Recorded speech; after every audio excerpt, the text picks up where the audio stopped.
Guys, thank you for tuning in to another episode of the Traveling Hoopers podcast. I am your host, Alan Patrick Pettigrew Jr. Yeah, the full name this time. In front of me are my good friends, Calvin McGowan and Philip Dixon. Guys, go ahead and let the people hear your voice. Once again, I'm Calvin McGowan. It's always a pleasure to be here. There will be a small chunk of time where I just talk real bad about the Lakers. All right, my name is Philip Dixon, aka the Salt Man, because I stay salty. I'm ready to talk some basketball. All right, guys, today is going to be a playoff prediction episode. So, of course, we have to rewind who we thought was going to be in the playoffs or winning the championship at the beginning of the season. And let's just say at least 1/3 of us was very wrong. At the beginning of the season, they were hyping up either Brooklyn or the Lakers. Brooklyn is going to be in the play-in tournament, and the Lakers are going to be looking for a draft pick. Well, a lottery. What? Pick. I'm like, they don't have. They probably won't have that pick. I'm not a Lakers fan, baby. Good. This means absolutely nothing to me. I hope LeBron leaves in free agency. But guys, we're gonna go ahead. Who you guys got coming out of the East right now? We got Heat as the number 1 seed. Yeah. Brooklyn, as far as I'm concerned, is the wild card coming out of the 7th. Like, they have to get they got to beat the Hawks, which I think they're going to do pretty easily in the play-in tournament. And then, like, that gauntlet of 4 through 6 is kind of crazy. You got the 76ers, Raptors, and Bulls, all teams that you're going to have to fight for your life to get. Bulls, no, because Lonzo's not playing, and the facilitation won't be near as efficient as what it should be. 76ers, no, because no matter what, you can't trust James Harden at this point in the season. Unfortunately, like I want to, but like I'm not one of those people that has a pure dislike for James Harden, but I actually enjoy James Harden. Unfortunately, every single year towards this time, he's not what he is at the beginning of the season, right? So he doesn't get the foul calls. Doesn't get the foul calls. Also, the game slows down. It's more of a half-court game than a transition game. Whatever, right? But also, we never see him with somebody like Embiid. But just based off his track record, I gotta go with that. I'm gonna stick with my early season prediction: the consistency of the Milwaukee Bucks. Right? If the game's fast, they good. They have the best transit. They have arguably the best transition player in the NBA. To be honest, the game slows down. You're good. You've got a top-tier defender, Drew Holiday. You have Chris Middleton, who is just nasty, and you feel like he can make any shot from any point on the court. But also, you have Giannis, who is shooting the best in his career for mid-range right now, and he's still an incredible offensive rebounder, defensive rebounder, rebound overall, and a post player. Right? Might not have the crazy footwork like Joel Embiid. But you don't necessarily need to have that when your hands touch your knees and you 7 foot. You know what I mean? So with all the consistency, and they have really consistent role players too, right? And I might not be choosing them if last year didn't happen. But last year happened, and you saw Giannis able to do his thing when clutch time comes up. You know what I mean? Kawhi is not guarding him no more. He's not about that. You know what I mean? He really does it. And for the Heat, sure, I'd choose them, but they're not in the bubble. So Jimmy Butler is not a top tier player. He's a tier 2 player. He can't be the best player on the team. He's got to be second best. But he wants to be first best. So good on him. You just won't win that way. So I would just like to point out this isn't really for any reason. I just felt compelled to look it up. Hero is apparently averaging 20 points a game, 5 rebounds, and 4 assists off the bench. That's probably not going to change your prediction. I'm not trying to change it. He's coming off the bench for a reason, bro. I'm just saying. I hate to do it to him, but he's coming off the bench for a reason this year. He's a Granted, okay, I would say he's a defensive liability, but you can say it. but the best six men we've ever seen, right? Top two, off the top of my head, right? Top two being who? Jamal Crawford and Lou Will. Mhm. Defensive liability. Liabilities. Yeah. So, like, sure, but is he one of those players that are going to embrace the come off the bench, the six man? Or is he one of those players that's like, oh, no, I'm a starter. And then somewhere else, he becomes a starter. And it's like, no, man, you better go back to the bench. But, like, by the time that whole thing is figured out, it's a little too late in their career. You know what I mean? We've seen that before. So, who knows where he is and where he'll be. But he's not going to change my opinion on the Heat. Because one more time, I'll repeat, if Jimmy Butler's your number one option, you won't win a championship. At best, you'll get second place when there's no fans around. Wow. Okay. Let's see. Who do I think will come out? So Simmons still hasn't like even suited up, right? Ben Simmons. No, they're trying to say that he's not for the season. They're saying there's a chance he could come back the first series. Okay, he won't be there. Great. Okay. Yeah. Generally, like, it's like, sure, he can come back the first, but like, do you think he's gonna like the team needs to play together? You want to experiment in the playoffs, but whatever. Like, as much as I want that to happen, why? Why in the world would that happen? They just got full-time Kyrie back. There's a lot of pieces that just haven't gelled yet. Now you want to add the man who fairness. He only solves their defensive issues if he's on the floor to play defense. Yeah, but then there's like the other side of the court, right? Well, like on the other side of the court, he can just chill in the dunker spot like he did in the 76ers and be fine. You want to know why? Because he's playing with Kyrie and Kevin Durant. Granted, I did see another video, like for the 5th year in a row, of him shooting a jump shot the other day, and ESPN trying to pump that up. And then the comments on Twitter, people were like, "Not this again." You know what I mean? Like, it was really funny because, like, at some point, just like chill out. Like, we get what you're doing, but like him being on. Generally speaking, adding a player this late into the season would be a bad thing. But you have a team with Kevin Durant.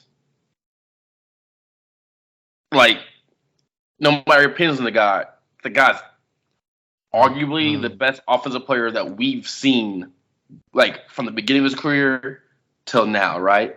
To like his prime and like going forward. If it works, it works, right? Like, there's a reason why their coaches, right? Steve Nash and his whole coaching team, is the reason why they're there, and we are talking about the decisions. Sometimes coaches are really bad, but majority of the time, there's a reason why they're there. look. I don't think Nash's coaching ability is necessarily why he's there, but that's a separate conversation. No, you're right. I retract my point. Like, I mean, like, you can make that argument for plenty of dudes. I just don't think it's Nash. I know, 100%. Like, I said that, and then you said that, and I was like, oh, Nash and Kerr, same kind of predicament, right? Same kind of scenario. One just happens to have Durant, and one has Seth Curry. Or Seth. I mean, I could be wrong, but I would make an argument that Kerr is better Kerr? than Nash, and I'm not a Kerr fan. One had Durant and Steph Curry at the same time. Go ahead and add that in there. Fairness, he did get a ring before KD showed up, so there's that. Like, anyway, Technically speaking, he got like 3 of them before KD showed up. that's But right. Like I don't 2. care. I think that like 2. Beside the point. But okay. So like, obviously the Bulls aren't making it out. The Celtics probably aren't making it out unless Williams is he out for the playoffs? Yes, I think he's out Okay. for the rest of the season. Yeah. All right. So Which is Celtics like aren't another making 2 it. weeks. So, and then I'm trying to think, because I want to. Look. All right, I'm just gonna go with the 76ers. This could bite me later. It is what it is. Cause like I can't spend all day going over this, right? I think seeing the Cavaliers make it out some kind of way would be a lot of fun. Right? I'd like to see the Heat make it out because I like them. Sue me. But like the 76ers have one of the best. They have Joel Embiid. They have James Harden. And even if James Harden can't consistently carry, Embiid can. Right? He's done it basically all season. They have a decent supporting cast. Right? It's kind of just okay, long as Harden doesn't completely disappear, I think they're good. Okay. Yes. But James Harden has the ball every possession. So, like, they have a lot of pieces that are really good around them. But when one person is consistently holding the ball and the decisions of the team are made through that one person, like Doc Rivers said, like, you can't really blame everybody else. You got to blame James Harden because it's all going through him. So, if he was like some other... That, like, just let Maxey run the offense if that's that big an issue. Let's talk about his supporting pieces. You putting a lot of pressure on the second-year dude, and I understand that as a rookie, he was looking good in the playoffs. But when he's definitely on the scouting report as basically the third option, what are the defense going to be looking like? Especially when Harden's not having a good night. But and then we got to talk about nice though. Oh yeah, no, he is, but he's going to get extra defensive attention. And then we talking about Tobias Harris, who has like a personal Who? Where he been? That's what I'm saying. He has like a personal cap. So as good as these like other pieces are, then what? Like Matisse Thybulle like started to play offense yet? I mean, I don't know. Shoot, I'm just like he's there. You pay him to play defense. Look, and that's great. Real facts though, that's true. Real facts though. Tobias Harris had one really good season with the Clippers, and everybody based the next like everybody forgot about the years before that. Forgot about it. Like we're like, okay, this is what this guy is, but it was like not really. And they're like, oh, this is what he is with Doc Rivers though. And you see it again, it's like not really. So like, I don't get it. You know what I mean? Like, is he just not good? Like, what's going on? Because like, ideally, like real quick, ideally, he should be like the Chris Middleton for them, right? Like his game is very similar to Chris Middleton's. But when Chris Middleton shoots the ball, you like, that's going in. When Tobias Harris shoots the ball, you're like, I mean, it could go in. He could go in. There's a chance. So like, your game should be alike. Your game should be alike, but they're not because one makes it and one doesn't make it nearly as much. Based off of one season, we put Tobias up there. It's like we needed to chill out. We definitely did. That man was a tier 2 player for years, putting up like tier 3 moments, and it's like, ooh, what is we still rocking with him because he's 6'10"? Oh, I don't. It's just like I look at this and he's been a very similar dude as far as like how he's played for a long time. I think that probably that change in opinion was mostly just the fact he averaged a little over 20 a game one year, even though he spent multiple years averaging right under that. So he was a similar dude that year too. I think the main difference is that was his best 3-point shooting year. Look up the playoff numbers. Do I want to? Look, Tobias Harris is incredibly consistent, but there is a cap. Like he gonna go get you 15 and 6, but if you need 16 and 7, he gonna get you 15 and 6. Okay, so like that's where he's at. in his postseasons, which oddly enough been basically only with Philly. over the course of his entire career, he's averaging 17 points, 9 rebounds, 3 assists. Basically a steal a game. Wait, over how many seasons? This is 4 appearances in the postseason. I'm looking at the postseason. It just, I guess is, hold up, But sometimes it looks like his 3-point numbers dip some, and that seems to be the main difference. Sometimes in life, you come across players, last year, right? It didn't dip that much last year, though. So you come across players that are just like average, but somehow they are presented either for a year or a couple of years as more than that. And I think Tobias Harris is one of those guys. Like, there's no knock on him because when Jimmy Butler left, they were like, okay, like you had to choose between Jimmy Butler and Tobias Harris. Essentially, is what happened, and that's you picked Butler, but no matter how you feel about Jimmy Butler, to say that he's not better than Tobias Harris is kind of ridiculous, right? Even just like the intangible things he brings to the game, right? Intensity, hyping up the crowd, hyping up his teammates, whatever. But they try to put him on the same level, especially at that time. And it's like, no, that was a 1, 2, 3 system. Granted, they should have won. They should have won a lot more of those games, right? But it is what it is. When you had Ben Simmons, that was a really good team. What's going on? But yeah, no. Tobias Harris is fine.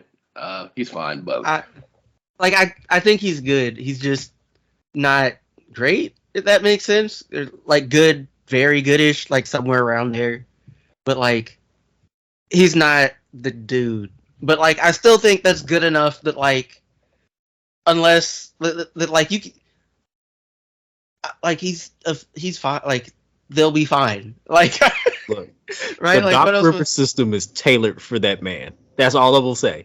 Like those two, match made in heaven. Like whatever his third option is, Tobias Harris fits that mold, and he does. The last time I watched a game for 76ers, he had so many open shots because James Harden was getting double teamed, and then Joel Embiid was getting double teamed too.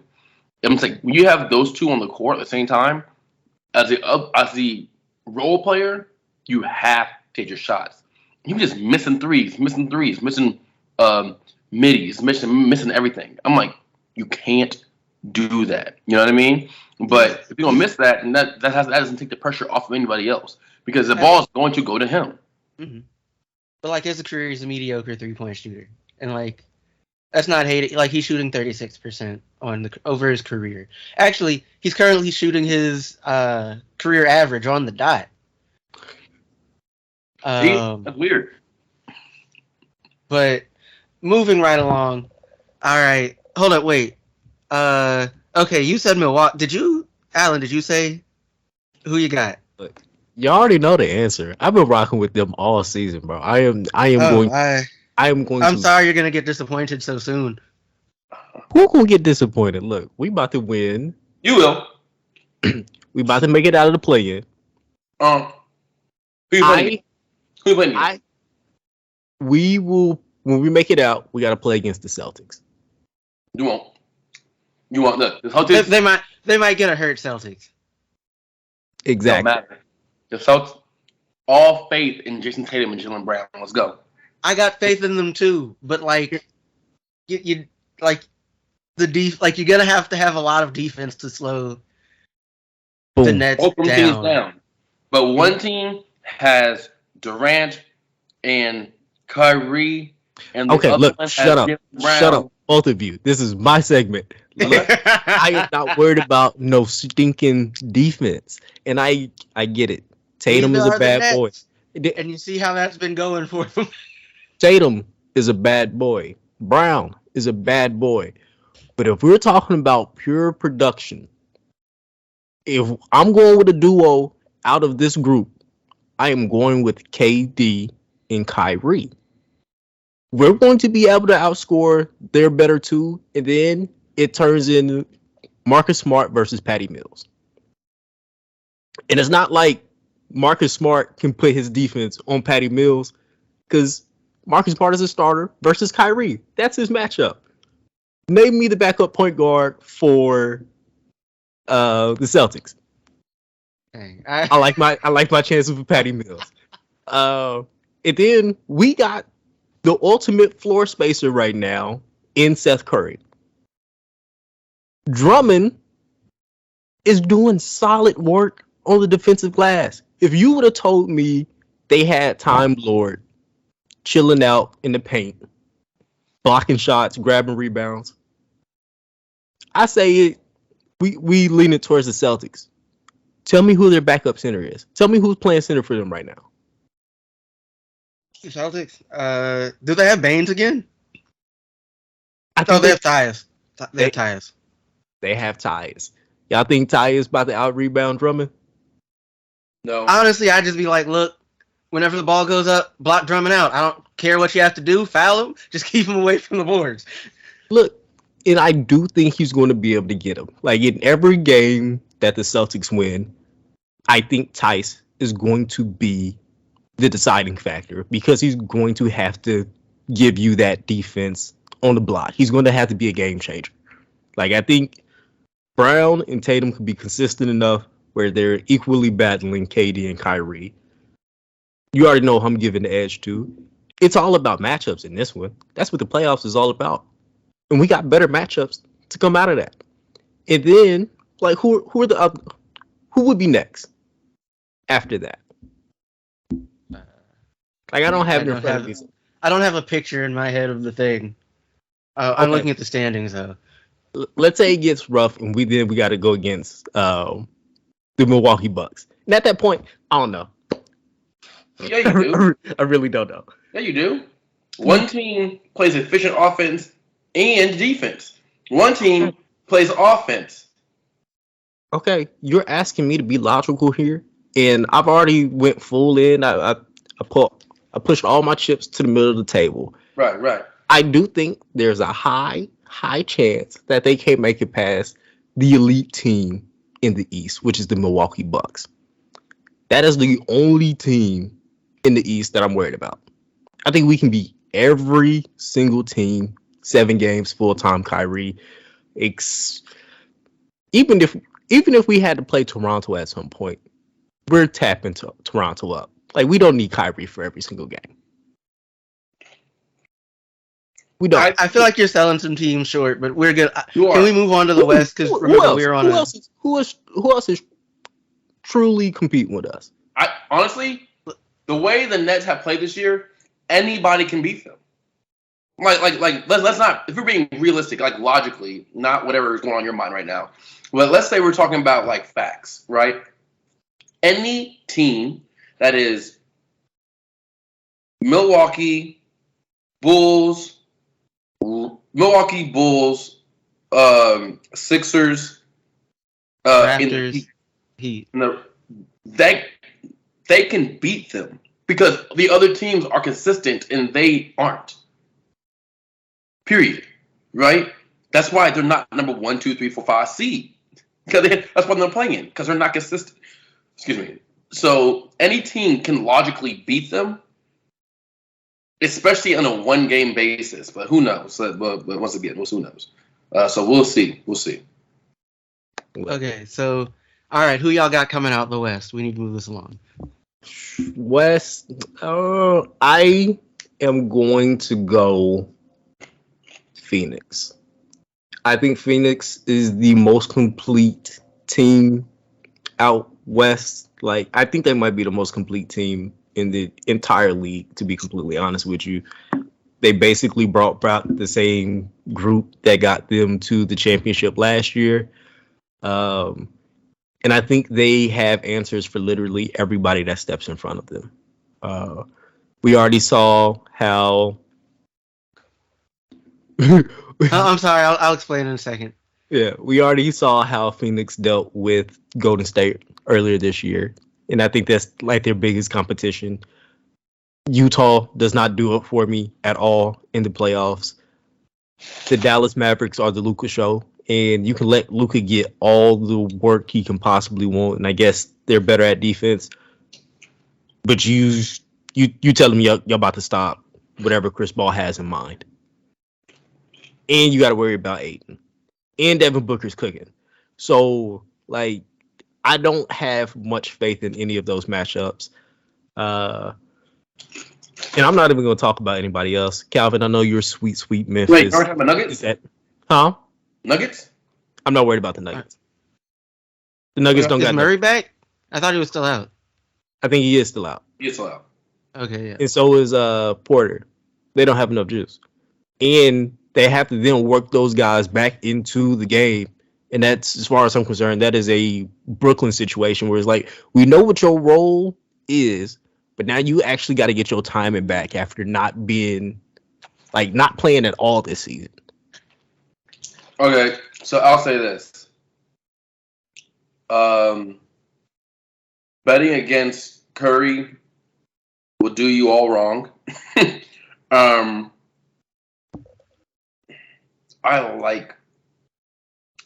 going to be the Suns. It's going to be the Suns. Grizzlies, no offense, Calvin, are a flash in the pan for this year. Like, this is not a normal thing.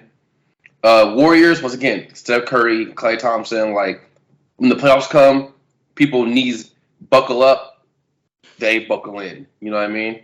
Yeah, that's not a real saying. I just kind of made it up, whatever. Jazz, who cares? Like, they're going to be second round and then, like, get out again because Rudy Gobert is trash. Nuggets, you're right. I actually really enjoy the Timberwolves. I'm not going to lie to you. But I'm saying, give the Timberwolves maybe 2 more seasons. I think they're going to be a problem. Watch. If Anthony Edwards stays and Karl Anthony Towns stays, 2 more seasons, they're going to be a problem. But right now, they're too young. Then Clippers, if Kawhi's not playing, then no. So, Alan's probably right. It's going to be the Phoenix Suns. But then once again, it's hard for me to say the Suns because we got to watch out for Chris Paul. Because Chris Paul might get injured again. So that's what I was thinking about. It happens so often. When I say this often, every single year in the playoffs, he has like a Nick injury. So it might happen again. It's a strong chance it probably will happen again. Knock on wood. I hope it doesn't happen. But if it doesn't happen, Phoenix. If it does happen, then Phoenix. Look, even with Chris Paul going down, I still think the only team that can really match up with them is the Denver Nuggets. I mean, not the Denver Nuggets, but the Golden State Warriors. That's still the only team. Yeah, I'm done watching Steph Curry. Yeah. Hey, I know we talked about like how like the conferences are balancing out a little bit more. Like the East has the edge. You know, when we look at these playoff teams, I am like super uninspired by the West. Yeah, you should be. But teams. But you wouldn't be uninspired. But the West's best players are out. Like excluding the Lakers, who are just bad. The West, like Kawhi, Murray, George. Say again. Isn't Paul George out, or was he only out? Paul George was out. Like Paul George was off the season, but like their best, like the most exciting players are out, right? Zion out, Dame out. So all the players that we expect to be in that position are gone, except no one for Phoenix is out, and no one for the Warriors are out. You know what I mean? But everybody else is just injured, so it's not. So you're seeing new teams crop up, going to take advantage of an injured West. But next year, this Western Conference is going to look anywhere near the same. So, you know, you only said like 2 teams that are be good, and that's the Clippers and that's Denver. Portland. They would not be good with Dame. You said Portland. Yeah, I did. They would not be good with Dame. Outside of Dame, who else? Who else they got? So what? Outside of Dame, who else they got? Got Dame time. That's all that matters. I'm sure it mattered a lot last season too. You what? I said I'm sure it mattered a lot last season too. It didn't, but you No, but here, it didn't. But if you're talking about being inspired, that's not just about like who's going to win. That's talking about exciting basketball, right? Anytime Dame plays, the game's exciting. No matter who's on his team, even though he's had like City has always been there, right? But just watching Dame play in playoffs in general is always a treat. You know what I mean? So, but him just not being in a picture at all, and you haven't heard of Dame since he got hurt. So he's out of sight, out of mind kind of thing. Yeah.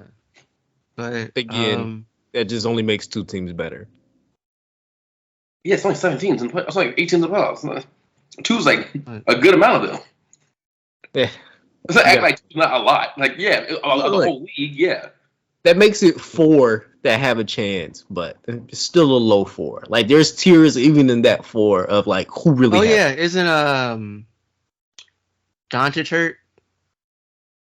I think I saw something about that. He rolled his ankle. Well, calf. He had something wrong with his calf. Also, look, I'm gonna be real with you. Every time I see somebody have like a hurt calf now, I immediately think of like the Kevin Durant situation. I'm like, maybe you shouldn't play. No, I was tripping. What's it called? Out too. John Wall. What? I'm joking. John Wall stayed here. Do you know what his injury is? I know he was out. So he getting paid by the Rockets. Yeah, mm-hmm. I think he tore his Achilles. Was it an Achilles? I think it was the Achilles. Okay. I really had no idea. I just know injured. But so I'm gonna say this one more so just because I just want to see it happen. All right, because Allen got his. All right, I'm gonna say the Grizzlies are gonna come out of the West. Right, they've been far and away one of the best teams all season. It's basically just been them, Golden State, and the Suns. All right, like y'all, none of us have confidence in any of the other 3 teams anyway. All right, the question, as y'all state, is like, how are you gonna match up? And the Grizzlies have the personnel and the depth to match up with anybody, right? Ja Morant's getting his, right? Steven Adams is, in addition to just kind of being a brick wall of a human being in like the realest and funniest way possible, right? He's also a solid passer for the position, and which can open up off ball movement for Bane, Brooks, Morant. I think honestly a lot of it's going to come down to making sure they consistently hit their threes, but like they have a good chance to win as the Warriors at least shoot. So I'm gonna go with them. Like, yeah, if let's just say, okay, Memphis makes it out of the West, right? They lose. Whoever's in the East is winning again this year. Like that's really how I'm feeling in my bones, right? Because Phoenix has. You said whoever. I don't know about whoever now. Like I really only agree with that statement if the team coming out is the Bucks. Okay, everybody else. Okay, the top 3 players. The top 3 players, the top 3 teams of the East are right now. Who? The Heat. The Celtics. Don't look at standings. Don't look at standings. Top 3. Okay. The Nets. Sure. Right? No, but okay. No. I'm just kidding. No. Milwaukee, Philly, Miami. Yeah. Milwaukee, Philly. I'm being rough, but I guess Boston should be up there instead of Miami. Against all, I put Miami in there, and I would legitimately put Brooklyn in there. Remember, Kyrie wasn't playing a lot of the games, right? So like, their standings would be better. It like inevitably their standings would be better if he played more games, right? Yeah. Mm-hmm. Any of those teams, and I would say Philly, Brooklyn, the top 4: Philly, Brooklyn, Milwaukee, and Boston. The Phoenix Suns may beat Boston, but that's it. If James Harden makes it to that point of he is in the finals, I don't see him losing. Finals, I don't see him losing. Because that means he's overcome some kind of mental barrier, whatever it is, right? That's held him down up until this point. And that means he's doing what he's supposed to do with Joel Embiid on the floor. I don't see no one beating that. No one can beat that if James Harden plays well. The issue is James Harden hasn't been playing well, right? But if he starts clicking on all cylinders, it's a wrap for everybody. But here's the thing. All right, if we already know he hasn't been playing well, right? And we've said multiple times that we don't think he plays particularly well in the playoffs. What makes you think that would change this year? I'm saying, like, if they was to get to that point. I know, but still, I think right? Milwaukee's coming out of the East no matter what. I think Milwaukee's going to be the winner of the East. If we have a rematch of last year's finals, Milwaukee wins again. Chris Paul's 1 year older.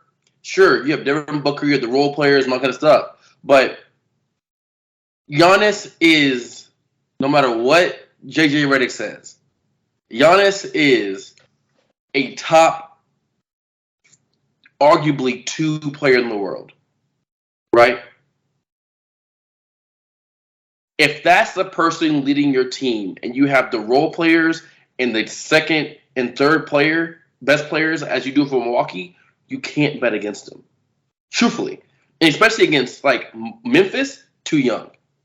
Too young and not efficient enough. That's fair. The efficiency is mediocre. We're really good. But that's fair. I'm not trying to make an argument. Milwaukee's the only team that if you're okay, they come out the East and Memphis comes out the East, I'm like, yeah, Milwaukee's probably got it. Everybody else is up for grabs. I don't I don't see a good argument to be yeah, these teams would definitely beat Memphis in 7, in a best of 7. Can they? Who Memphis could ever stop Joel Embiid? Steven Adams. Steven Adams. Here's the thing with Steven Adams, you're not trying to completely. He's like any other of the other great scorers in the league. You're not trying to completely stop him. You're trying to make him as inefficient as possible. You're right. Hit him hard. No. I don't want him to get hurt. And you know it. Hold on. I know it and you know it. Joel Embiid is getting Steven Adams in foul trouble that quick. Because he does that on purpose. That's part of his game. James Harden. Yes, he is. So once that brick wall of a human being's gone, no one's stopping this man. Ooh, Jaren Jackson. He is the first big man to win a scoring title since Shaquille O'Neal. Oh, wait, he won they're probably...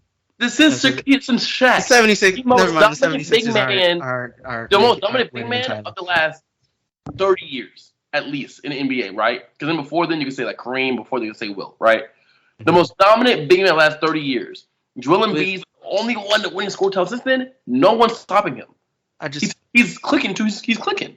Okay, I'm not. So since it is now come to my attention that Embiid has a scoring title, I would like to change who I picked to come out of the East. Oh no, don't back down. Don't back down.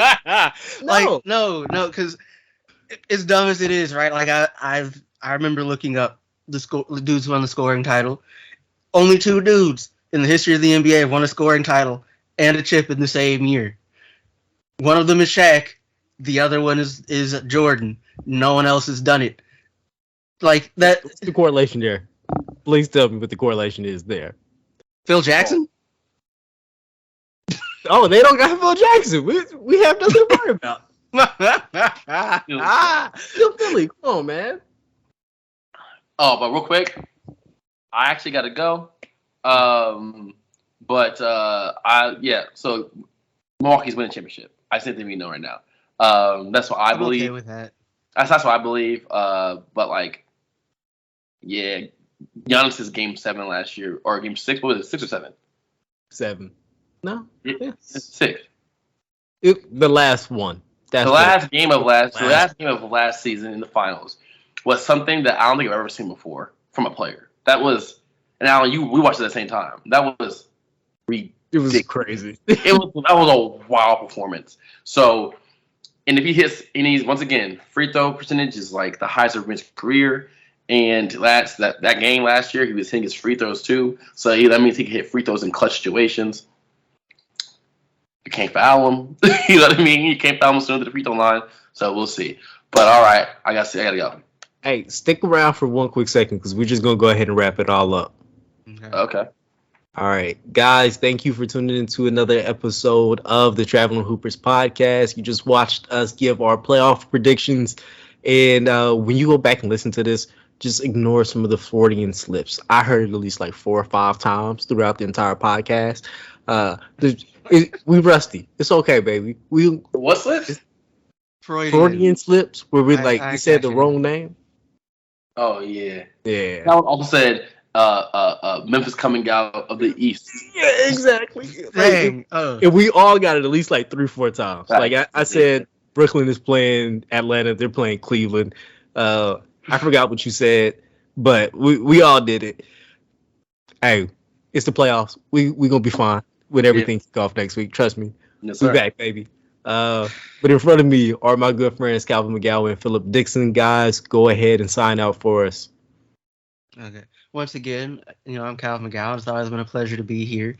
Of course, join us on YouTube. Thank you for tuning in. Like, share, and subscribe. Some in the comments. Listen to us wherever you listen to podcasts. The Lakers are currently a trash organization and a dumpster fire with no future. Enjoy the rest of your week. Okay. I didn't have time to get into it during the regular podcast. So Dixon, watch the Showtime Lakers show on HBO. If you get a chance to, then you can be really entertained with some wild 80s basketball. And, aka the Salt Man, we out.